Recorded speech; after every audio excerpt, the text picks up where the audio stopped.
पहली चीज तो है कि डिजिटल इंडिया के लिए एक चीज बहुत साफ है कि वोडाफोन आइडिया का जिंदा रहना जरूरी है। राइट। क्योंकि तीसरा एक बड़ा प्लेयर प्राइवेट सेक्टर में आपको चाहिए चाहिए, दो प्लेयर काफी नहीं है जी। ऐसे में आप थोड़ी रिस्क ले सकते हैं और पैसा लगा सकते हैं। अब रिस्क किस तरह से लेनी है, क्या है क्या नहीं, रिस्क क्या है, अगर जो प्लान है, जो कुछ चीजों के लिए कंपनी पैसा उठा रही है, अगर वो ढंग से परफॉर्म नहीं किया तो रिस्क है। भाई आप 20,000 करोड़ ले रहे हो, ठीक है, और 20,000 करोड़ को आप कैपेक्स में लगा रहे हो, अगर वो आपकी परफॉर्मेंस नहीं आई तो क्या करोगे? तो ये रिस्क जरूर है, लेकिन इस रिस्क को देखते हुए ये हाई रिस्क हाई रिटर्न वाला एफपीओ हो सकता है। हाई रिस्क हाई रिटर्न वाला एफपीओ हो सकता है। कैसे? क्योंकि आप कंपनी के आगे की परफॉर्मेंस, मैं बार बार इसीलिए कहता हूं, अगर कंपनी में प्रॉब्लम पैसे की हो और पैसा मिल जाए, वो सोलो, अगर प्रोडक्ट की प्रॉब्लम ना हो और प्रमोटर की प्रॉब्लम ना हो और वो ठीक हो जाए तो उससे बढ़िया नहीं हो सकता। तो जो रिस्क लेने वाले इन्वेस्टर्स हैं वो इस एफपीओ में पैसा लगा सकते हैं, ये सोच के कि भाई आज 11 रुपए में आप ले रहे हैं, 2 रुपए की, 3 रुपए की, 20% 25% की रिस्क हो सकती है, लेकिन एक अपसाइड बन सकती है आपके लिए। 9-10 रुपए से नीचे जाने की रिस्क कम है, ना तो कभी कर ही नहीं सकते हैं। बाकी छोड़ो, इजराइल ईरान ही लड़ पड़े जोर से, दो गुट बन जाए लड़ने के लिए पूरे दुनिया में, तो क्या वोडाफोन का कोई भी घट जाएगा? वो तो एक मार्केट रिस्क आप हमेशा लेके चलते हैं, लेकिन स्टॉक स्पेसिफिक रिस्क इस फंड रेजिंग के बाद आसानी से अब 9-10 रुपए के नीचे जाएगा स्टॉक, इसकी संभावना कम है। खाली स्टॉक स्पेसिफिक, पूरा मार्केट ही खराब हो जाए वो तो एक अलग। फॉर एग्जाम्पल इलेक्शन के बाद रिजल्ट कुछ ऐसे आ जाए जो मार्केट ही पता चला 10-15% घट गया, तो फिर तो उसमें क्या आइडिया, क्या कोई और, तो भारतीय भी घटेगा, रिलायंस भी घटेगा और ये भी घटेगा। सो ये एक चीज है।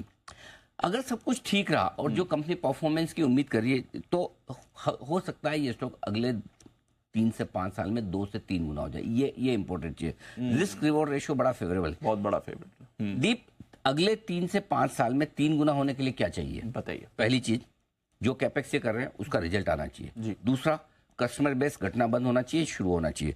तीसरा, और पैसे की जो जरूरत पड़ेगी वो पैसा इनको मिलना चाहिए।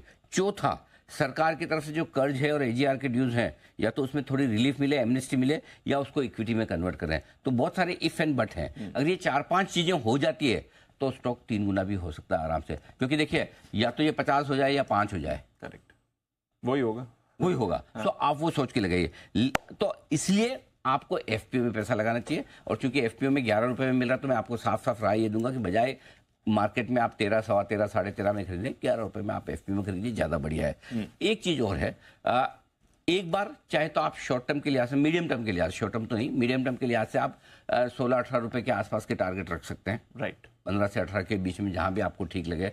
तो एक बार वहां तक तो विजिबिलिटी दिखती है, वहां से फिर आप परफॉर्मेंस देखना शुरू करेंगे कि क्या वाकई में वोडाफोन आइडिया परफॉर्म करना शुरू कर रहा है। तो अल्टीमेटली पैसा आने के बाद कंपनी को परफॉर्मेंस दिखानी है। सो मेरा बहुत क्लियर कट मानना है, हाई रिस्क लेने वाले इन्वेस्टर्स एक बार लगा सकते हैं, उतना ही लगाएं। ये मत सोचे कि 10-12 रुपए का स्टॉक है, 11 रुपए का, तो मैं ढेर सारा पूरा पोर्टफोलियो एक तरफ और वोडाफोन आइडिया एक तरफ, 50% 70% आपके पोर्टफोलियो का वोडाफोन आइडिया हो गया नहीं, क्योंकि अनिल जी ने बोला 3 गुना है। 3 गुना के साथ रिस्क भी है, आधा होने की भी रिस्क है। बिल्कुल, अगर 3 गुना होने की संभावना है तो आधा होने की रिस्क भी है। तो वो रिस्क को अपने ध्यान में रखते हुए एक छोटा पोर्शन आप अपने पोर्टफोलियो का इस एफपीओ में अप्लाई करने के लिहाज से जरूर लगा सकते हैं। ये आपके लिए पूरा विश्लेषण, ये सारा डिटेल एनालिसिस देने के पीछे पर्पस ये था कि जब आप जो इन्वेस्ट करें तो आप पूरे जागरूक होकर, सोच समझकर, क्या रिस्क है क्या एक्सपेक्ट, और जब भी ये जो पॉइंट्स हमने जो रिस्क वाले बताए, जैसे जैसे इस पॉइंट्स में क्लैरिटी आती रहे और कंपनी उस हिसाब से परफॉर्म करती रहे, तो आप स्टॉक को पकड़ के रखें